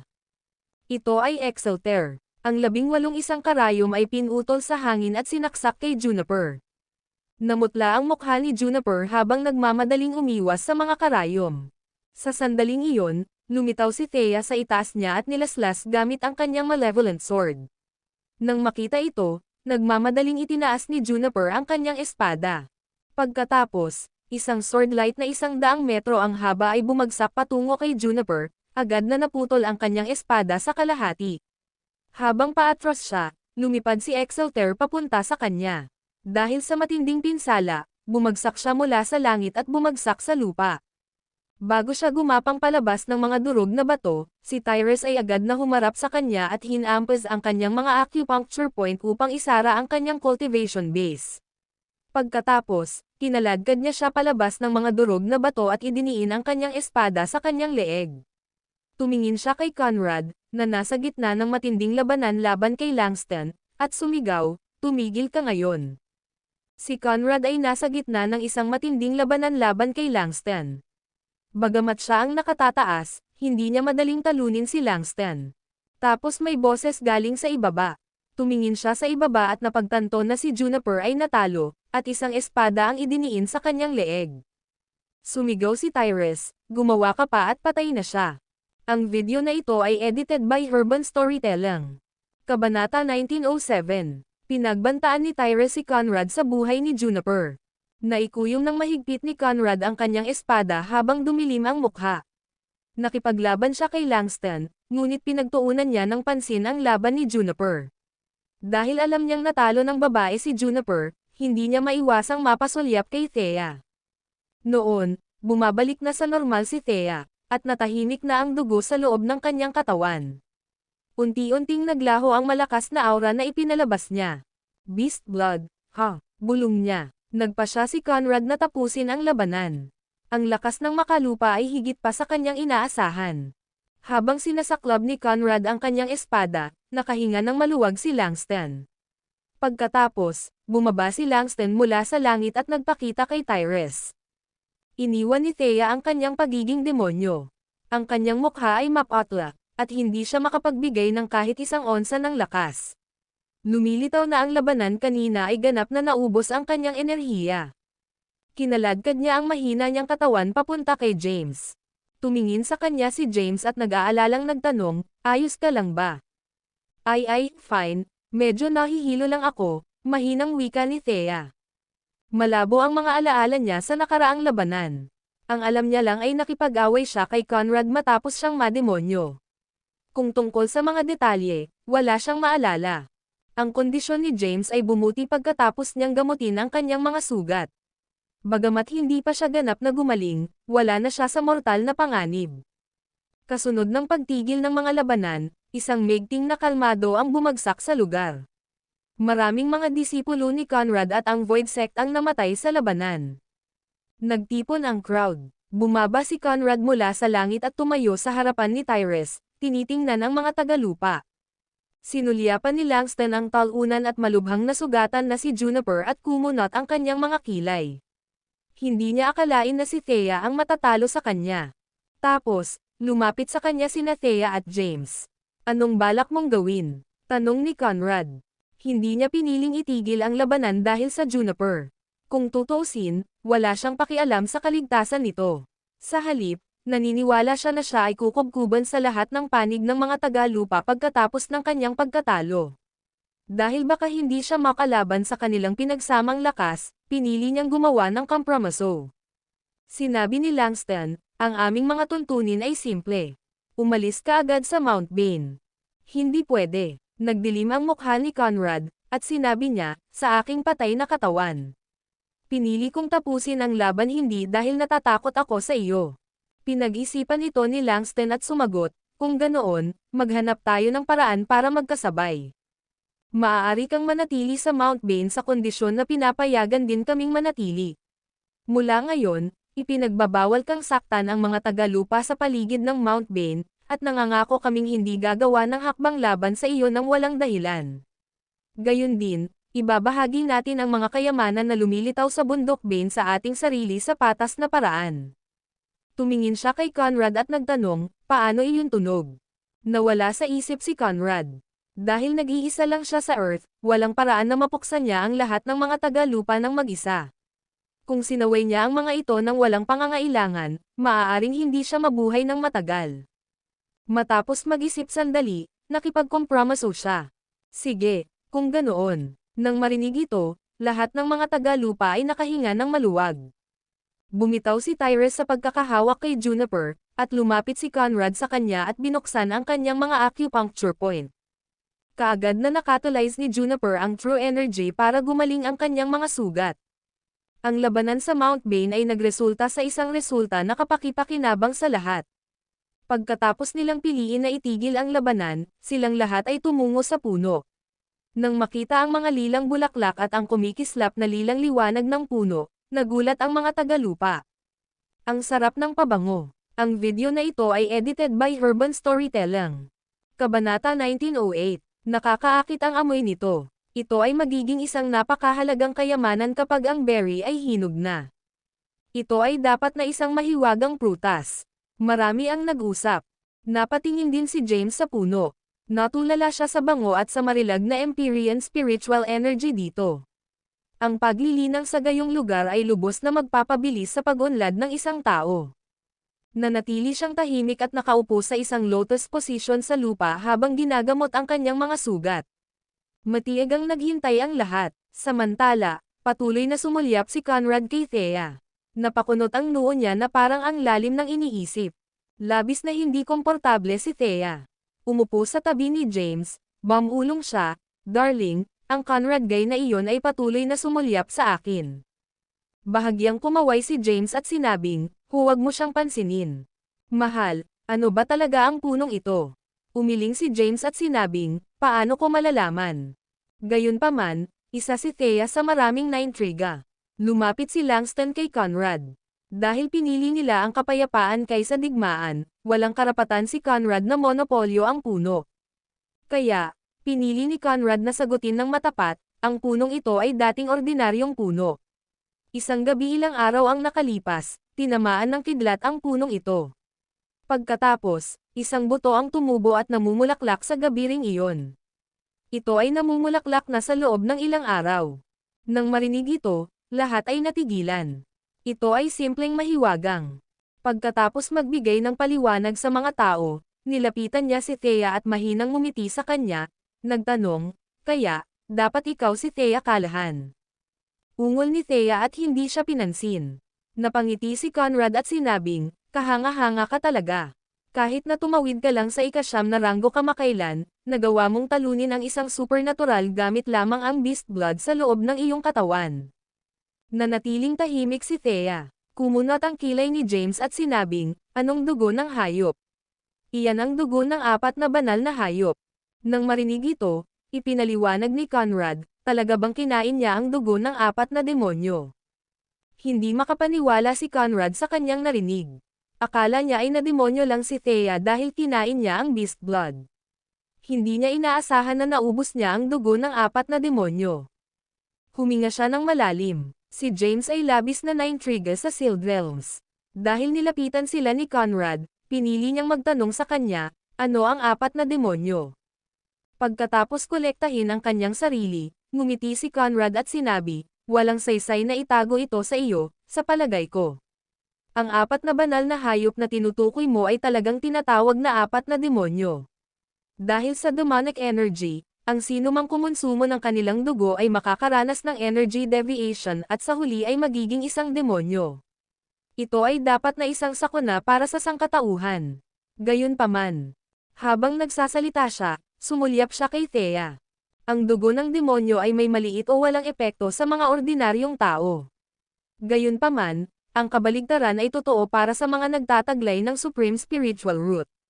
Kung mas mataas ang cultivation base ng isang tao, mas magiging malakas ang isa pagkatapos mademonyo.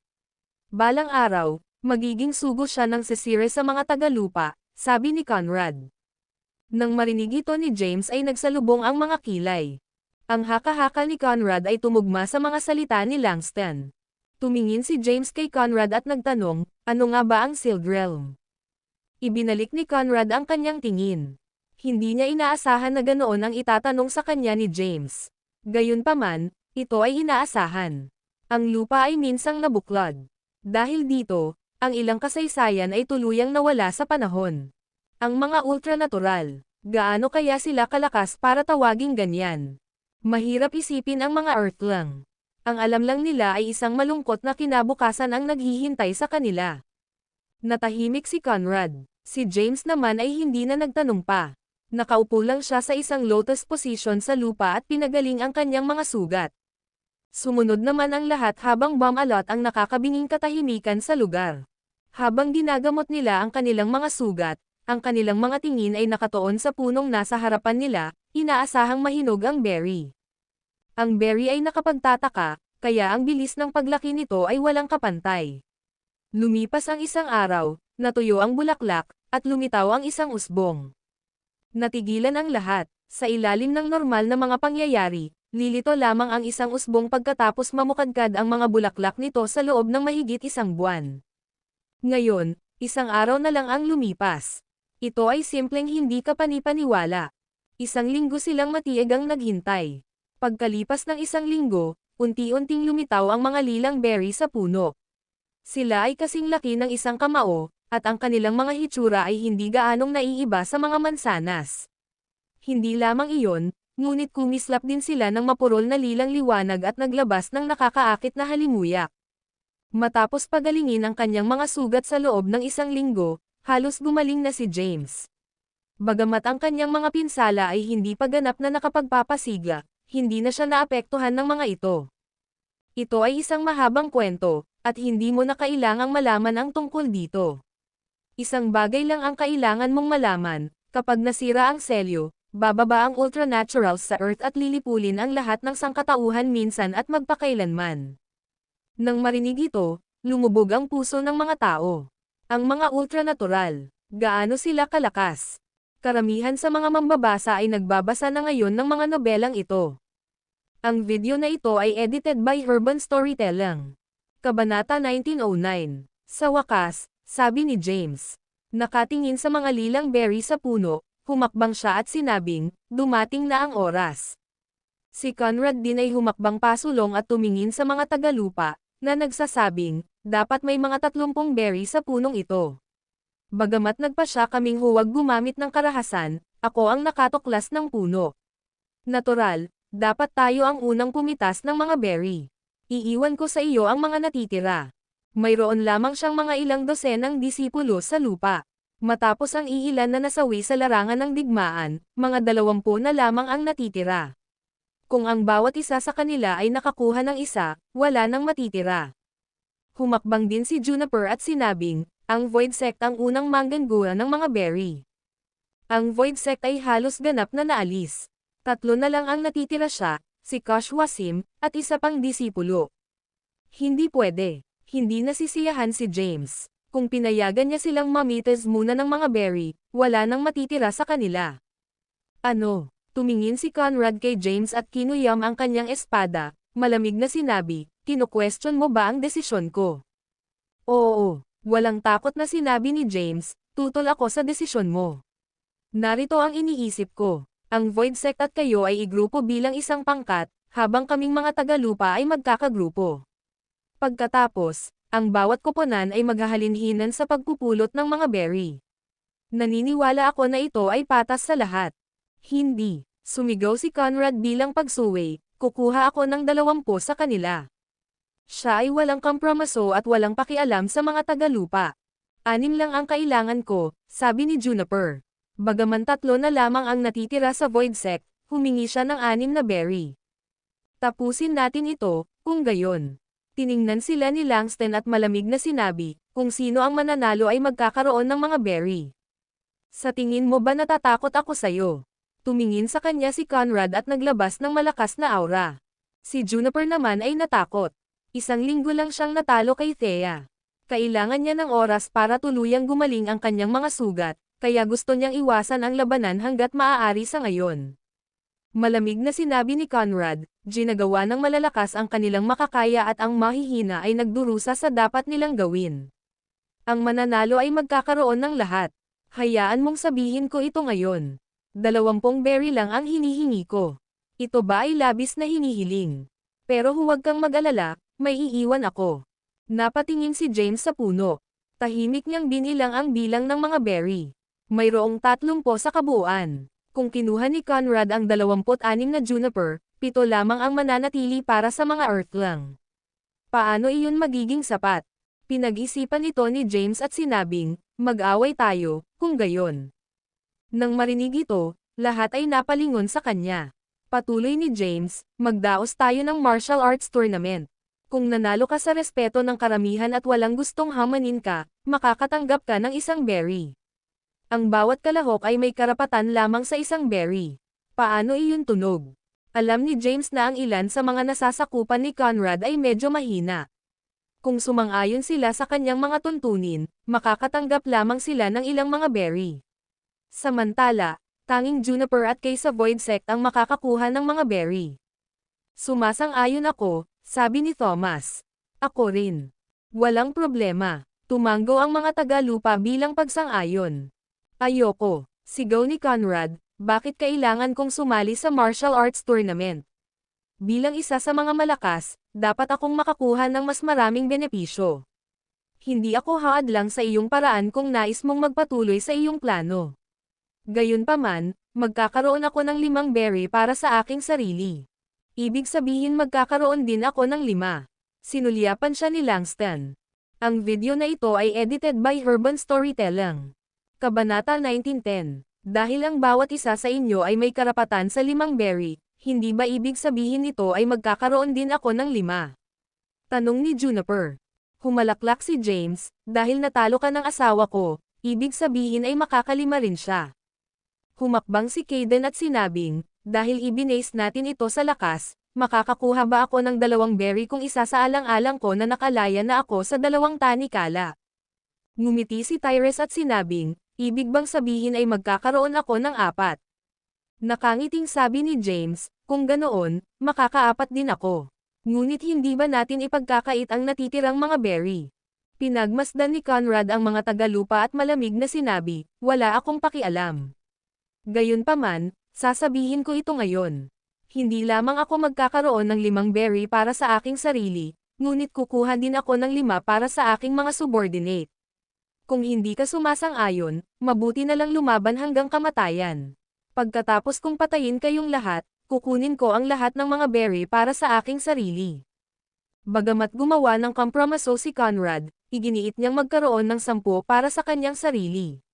Naniniwala siya na siya ang pinakamalakas. Ang mga mahihinang martial artist ay nanatiling tahimik dahil alam nilang walang bigat ang kanilang mga salita. Maging si Thomas ay may suot na malungkot na ekspresyon. Kahit na tumawid na siya sa 9 na ranggo, hindi siya maaaring magkaroon ng pagkakataon laban kina Conrad at Juniper na umabot sa supernatural level. Nagprotesta si Langston, ngunit tumanggi si Conrad na ikompromiso pa. Naging tense ang kapaligiran, at ang sitwasyon ay nasa bingit na ng paglala. Nawala sa pag-iisip si Langston. Makapangyarihan talaga si Conrad. Alam niyang hindi siya magkakaroon ng pagkakataon laban sa kanya. Sa lahat ng bagay, maging ito man ay bilis at kapangyarihan, siya ay hindi katugma para sa kanya. Bakit hindi natin siya bigyan ng 10? Pinili ni Langston na magkompromiso, tumingin kay James para hingin ang kanyang opinyon. Dahil sa walang ibang opsyon, at ubiling sumang-ayon si James. Hindi ka tanga, kung tutusin, ngumisi si Conrad. Pagkatapos, sa isang kisap mata, lumitaw siya sa puno at nagsimulang pumitas ng mga berry. Pagkatapos mangolekta ng 10, humakbang si Juniper at sinabing, magkakaroon ako ng 5, kung gayon. Nang malapit na siyang mangolekta ng mga berry, lumitaw si Langston sa kanyang harapan at hamarang sa kanyang dinadaanan, malamig na sinabing, natatakot akong kumagat ka ng higit pa sa maaari mong nguyain. Nang marinig ito, nagdilim ang mukha ni Juniper, ano ang kahulugan nito? Si Conrad ay may 10 berry. Sobra na ba ang 5 para hilingin? Oo, kinawag-kawag ni Langston ang kanyang daliri at sinabing, 2 lang ang pinapayagan mo. Ikaw, nanginginig sa galit, tumingin siya kay Conrad na nagmamakaawa. Gayunpaman, dahil 10 berry lamang ang nakuha ni Conrad, na halos 1/4 bahagi ng kabuuang halaga, wala siyang pakialam sa kanya. Ngumiti lang siya ng mahina at sinabing, I'll leave the rest to you. Mag-leave muna ako. Pagkatapos, tumalikod siya para umalis kasama ang kanyang entourage. Galit na galit, gusto ni Juniper na iwagayway ang kanyang espada. Gayunpaman, nagawa niyang pigilan ang pagnanasang gawin ito. Pinandilatan niya si Langston at malamig na sinabi, Mark my words, I'll have my revenge. 2 berry, hindi ba? Masaya kong makukuha sila. Pagkatapos niyang magsalita, lumipad siya patungo sa puno at nangolekta ng 2 berry.